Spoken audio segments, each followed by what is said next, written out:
నమస్తే అండి, welcome to Binsy food bytes. ఈరోజు రెసిపీ వచ్చేసి ఎగ్ ఫ్రైడ్ రైస్. ఈ ఎగ్ ఫ్రైడ్ రైస్ని మనం బయటికి వెళ్ళి తినే పని లేకుండా ఇంట్లోనే చాలా ఈజీగా ప్రిపేర్ చేసుకోవచ్చు. ఈ ఎగ్ ఫ్రైడ్ రైస్ని ఎలా తయారు చేసుకోవాలో ఇప్పుడు తెలుసుకుందాం. ముందుగా నేను అన్నాన్ని పొడిలాడేటట్టుగా వండుకొని ఒక ప్లేట్లోకి తీసుకున్నాను. ఇక్కడ వచ్చేసి నేను బాస్మతి రైస్ యూజ్ చేసుకున్నానండి. మీకు కావాలంటే నార్మల్ రైస్తో కూడా చేసుకోవచ్చు. ఇప్పుడు దీన్ని పక్కన పెట్టుకోవాలి. ముందుగా ఒక బౌల్ తీసుకొని ఇందులో ఒక 4 ఎగ్స్ని బ్రేక్ చేసుకోవాలి. ఇలా 4 ఎగ్స్ని బ్రేక్ చేసుకున్న తర్వాత ఇప్పుడు ఇందులో 1 టీ స్పూన్ సాల్ట్ వేసుకోవాలి. ఇలా సాల్ట్ వేసుకొని దీన్ని మొత్తాన్ని బాగా బీట్ చేసుకోవాలి. ఇలా మొత్తం మిక్స్ చేసుకున్న తర్వాత ఇప్పుడు దీన్ని మనం పక్కన పెట్టుకుందాం. ఇప్పుడు స్టవ్ వెలిగించుకొని ఒక ప్యాన్ పెట్టుకోవాలి. ఇలా ప్యాన్ వేడైన తర్వాత ఇందులో 3 టేబుల్ స్పూన్స్ ఆయిల్ వేసుకోవాలి. ఇలా ఆయిల్ వేడైన తర్వాత ఇందాక పక్కన పెట్టుకున్న ఎగ్ మిక్స్ని ఇందులో యాడ్ చేసుకోవాలి. ఆయిల్ బాగా వేడైన తర్వాత మాత్రమే వేసుకోవాలి. ఇలా వేసుకొని ఇప్పుడు దీన్ని నెమ్మదిగా గంటతో కలుపుకోవాలి. స్పీడ్గా కలుపుకోవద్దండి, ఇలా నెమ్మదిగా కలుపుకోవాలి. ఇలా కలుపుకొని ఇలా పెద్ద పెద్ద పీసెస్గా చేసుకోవాలి.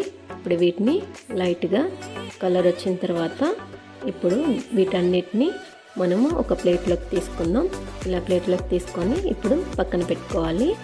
ఇప్పుడు ఇదే ప్యాన్లో మరొక 3 టేబుల్ స్పూన్స్ ఆయిల్ని వేసుకొని ఇందులో 1 స్పూను అల్లం తరుగు, 1 స్పూన్ వెల్లుల్లి తరుగును వేసుకొని ఇలా ఒకసారి కలుపుకోవాలి. ఇప్పుడు 2 పచ్చిమిర్చీలని సన్నగా కట్ చేసుకొని వేసుకోవాలి. ఒక ఆనియన్ని సన్నగా కట్ చేసుకొని వేసుకోవాలి. 1 కప్పు క్యాబేజ్ని సన్నగా తరుపుకొని వేసుకోవాలి. 1 కప్పు క్యారెట్ని సన్నగా కట్ చేసుకొని వేసుకోవాలి. ఇలా వేసుకున్న తర్వాత ఇప్పుడు వీటిని ఒకసారి కలుపుకోవాలి.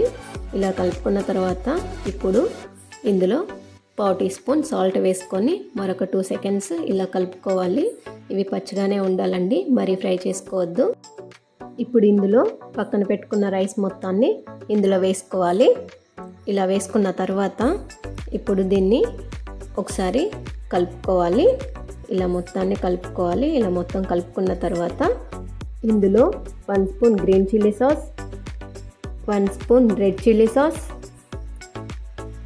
1 spoon dark soya sauce, 1 spoon vinegar, 1 spoon కారం, 1/4 teaspoon black pepper powder, 1/4 teaspoon garam masala, అలాగే రుచికి సరిపడా సాల్ట్ వేసుకొని వీటి మొత్తాన్ని 2 నిమిషాల పాటు బాగా కలుపుకోవాలి. ఇలా మసాలా అనేది రైస్ పట్టేటట్టుగా కలుపుకోవాలి. ఇలా కలుపుకున్న తర్వాత పక్కన పెట్టుకున్న ఎగ్ పీసెస్ని ఇందులో యాడ్ చేసుకోవాలి. ఇలా వేసుకొని మరొక 2 నిమిషాలు హై ఫ్లేమ్లో పెట్టుకొని ఫ్రై చేసుకోవాలి. ఇలా కలుపుకున్న తర్వాత ఇందులో 1/2 టీ స్పూన్ వరకు అజినోమోటో వేసుకోవాలండి.